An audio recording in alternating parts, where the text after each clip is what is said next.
Hi boys and girls, this is Mrs. Martin from Dyer Elementary and I teach second grade there. I wanted to take a turn at reading you a story tonight. One of my favorite stories is Thank You, Mr. Falker. It's written by Patricia Polacco, and Patricia Polacco has given her permission online to read her stories during this time online to students. So I would love to read the story. This is one of my favorite stories because it's about a teacher, and I'm a teacher. And it's also a book that was given to me when I very first started teaching. It was actually given to me by my student teaching class, and all the students that I taught that very first year of teaching signed it and wrote special notes to me as a teacher. So it's a very special book to me. I hope you enjoy it. This is called Thank You, Mr. Falker.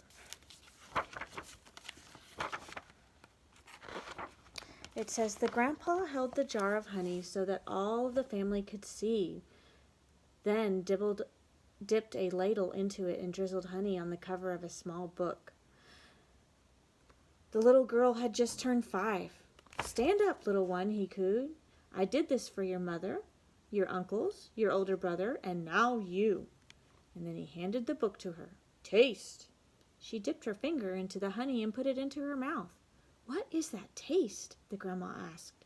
The little girl answered, sweet. Then all of the family said in a single voice, yes.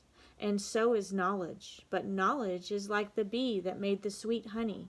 You have to chase it through the pages of a book. The little girl knew that the promise to read was at last hers, and soon she was going to learn to read. And here's a picture of the little girl with her grandfather dripping that honey on the book.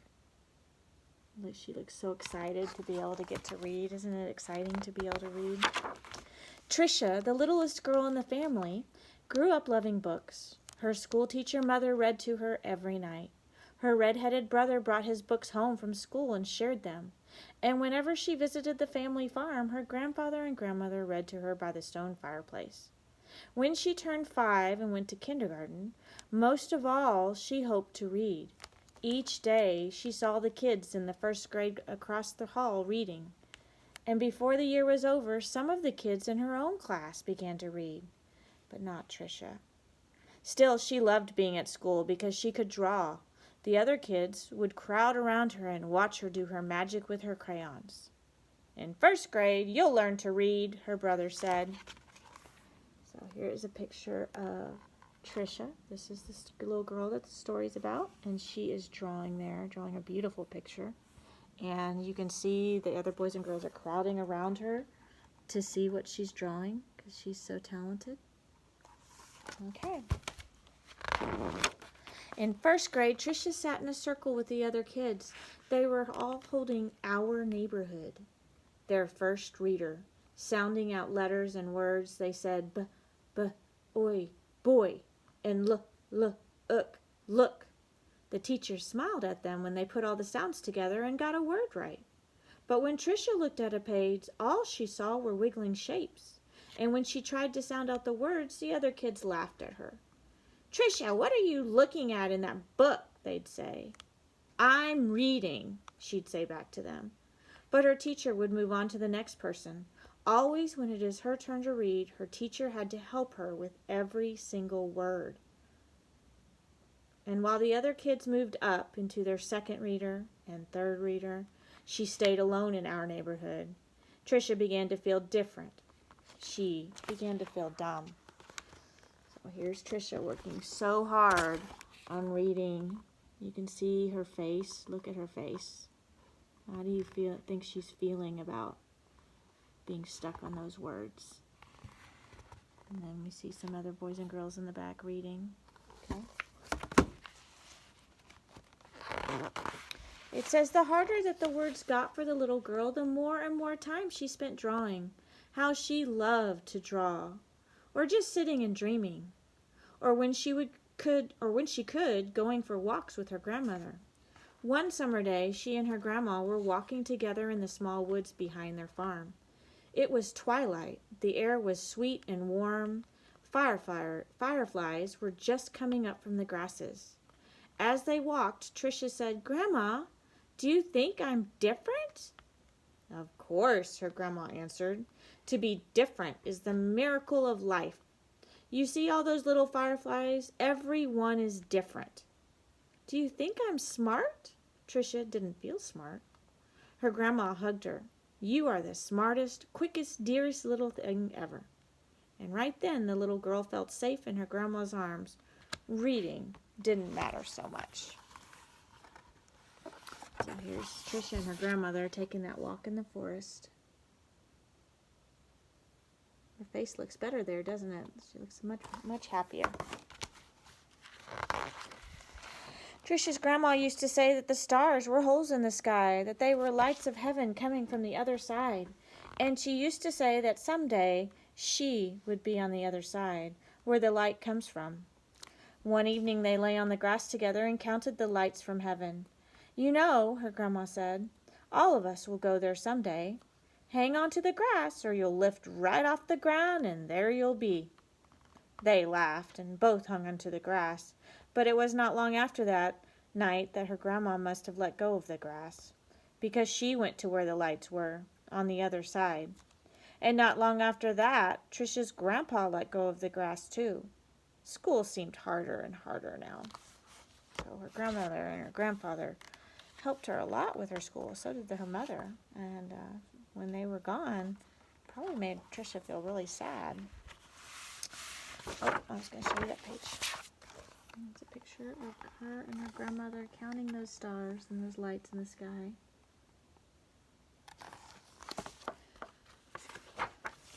Reading was just plain torture. When Sue Ellen read her page or Tommy Bob read his page, they read so easily that Tricia would watch the top of their heads to see if something was happening to their heads that wasn't happening to hers.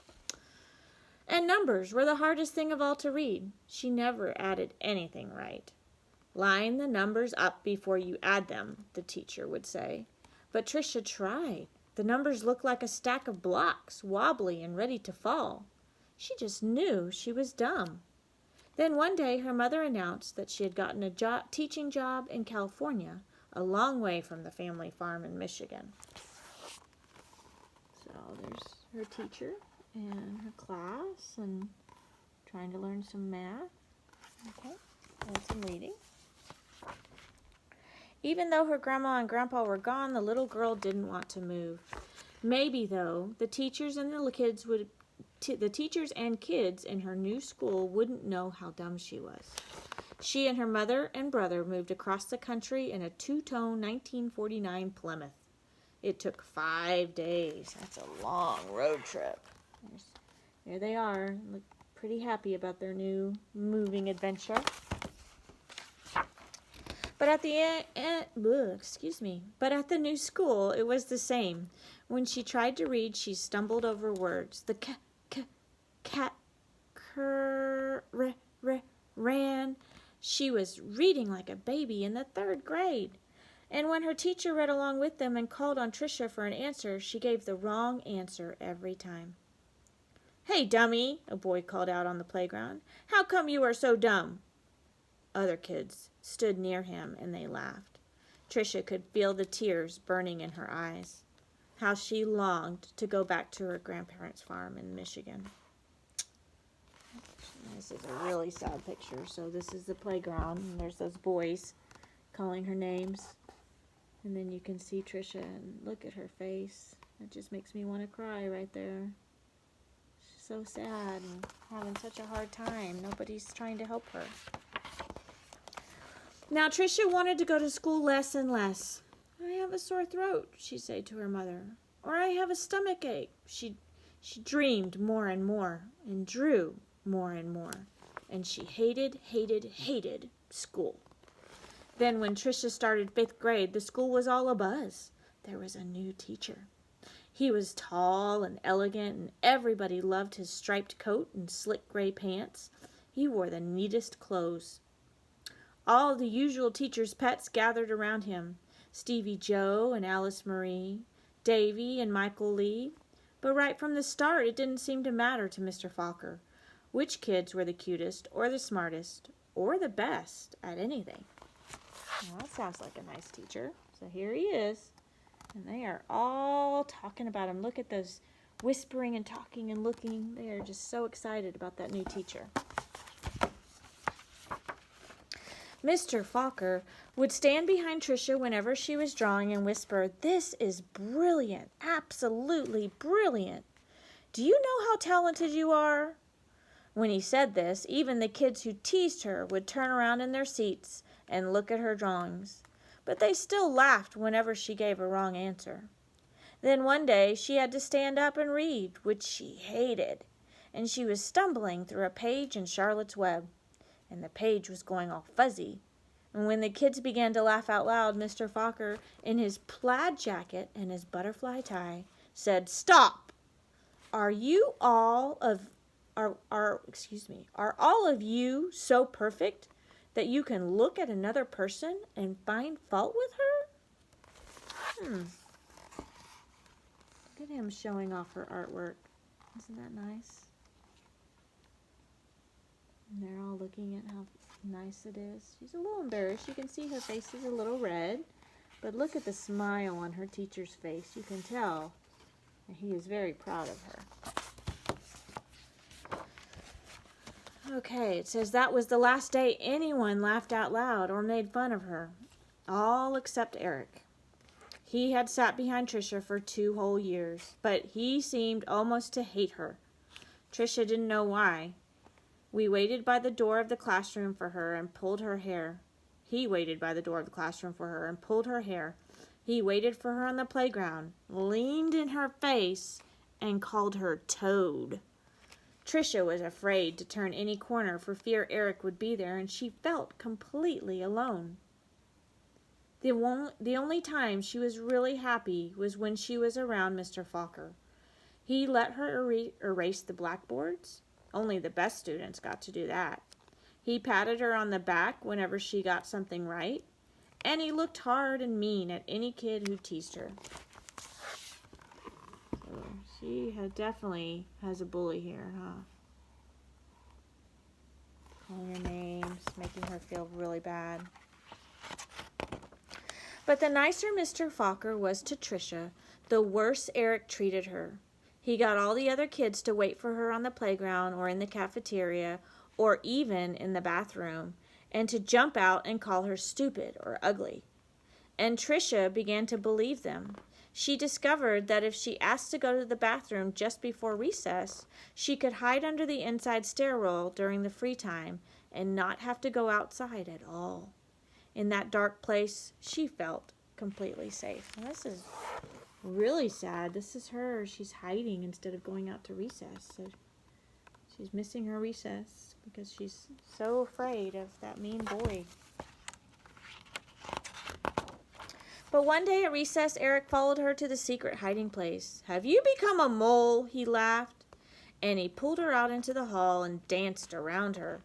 "Dumbbell, dumbbell, maggoty old dumbbell." Tricia buried her head in her arms and curled up in a ball.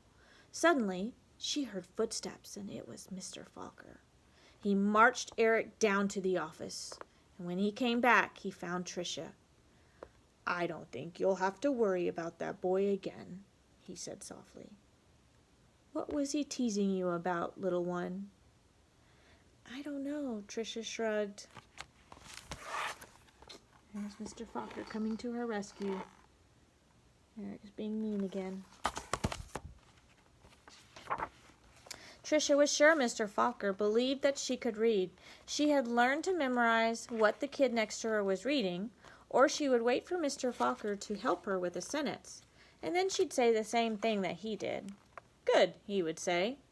Then one day Mr. Falker asked her to stay after school and help wash the blackboards. He put on music and brought out little sandwiches as they worked and talked. All at once he said, "Let's play a game. I'll shout out letters, and you write them on the board with the wet sponge as quickly as you can." "A," he shouted. She wiped a watery A. 8, he shouted. She made a watery 8. 14. 3. D. M. Q, he shouted out. He shouted out many, many letters and numbers, and then he walked up behind her, and together they looked at the board. It was a watery mess. Tricia knew that none of the letters or numbers looked like the way they should, and she threw the sponge down and tried to run.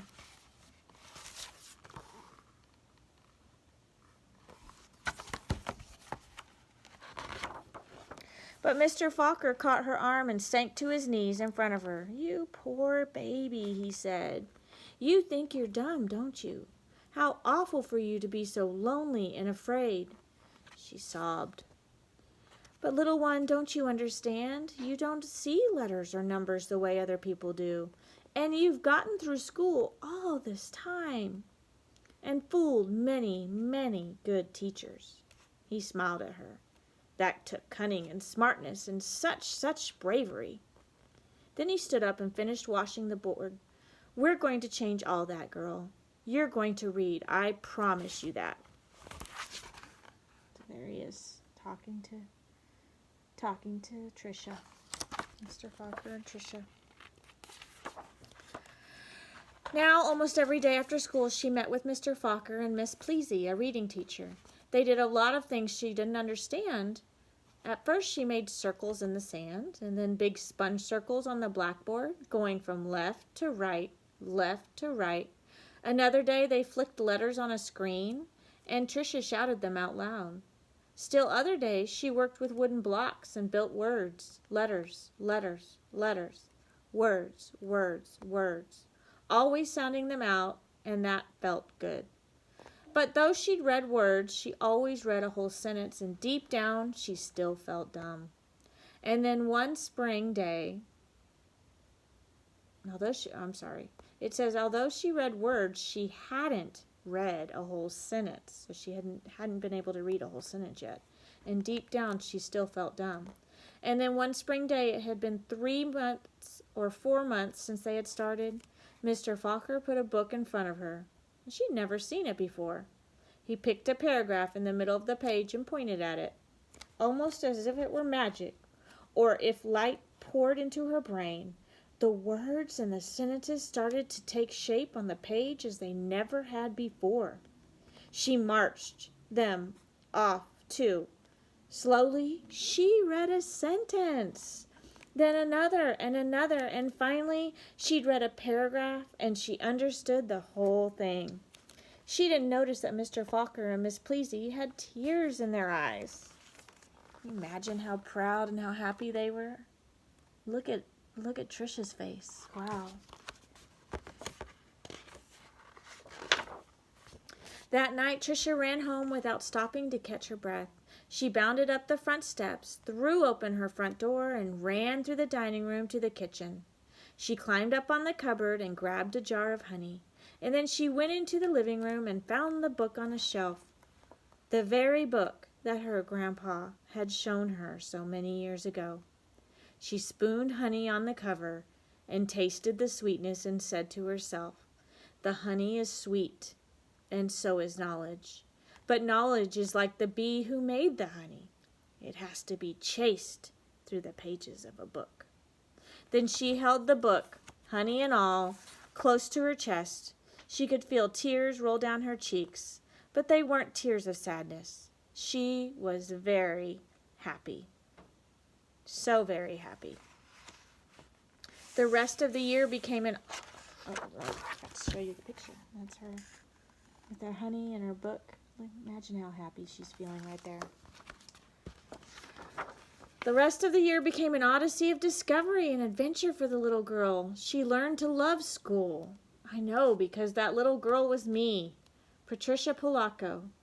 I said Mr. Falker again. I saw Mr. Falker again some 30 years later at a wedding. I walked up to him and introduced myself. At first he had difficulty placing me, and then I told him who I was and how he had changed my life so many years ago. He hugged me and asked me what I did for a living. "Why, Mr. Falker," I answered. "I may make books for children." "Thank you, Mr. Falker. Thank you." And she thanked her teacher for helping her to learn to read and believing in her and helping her work through her struggles as a reader, which really just makes me so happy. I actually made through it without crying. I hope that you are thanking your teachers and happy about your teachers, okay? And your teachers are missing you guys, and we know that you're still thinking about us and we're thinking about you. So I hope that you are all having a great time, and I hope you're reading lots of great books. All right. The other cool thing about this book is that this whole story was actually, this little girl is actually Patricia Polacco. So this story was about the author and her life. So it actually is a real story, even though it looks like just a picture book, but it's actually a real story about her. So she had trouble reading when she was a little girl, but she had a teacher that helped her, and that helped her become a good reader and helped her love reading, and then she became a writer and has written some wonderful books. I hope you go look for some books by Patricia Polacco and read some more of her books too. All right. See you guys later. Bye.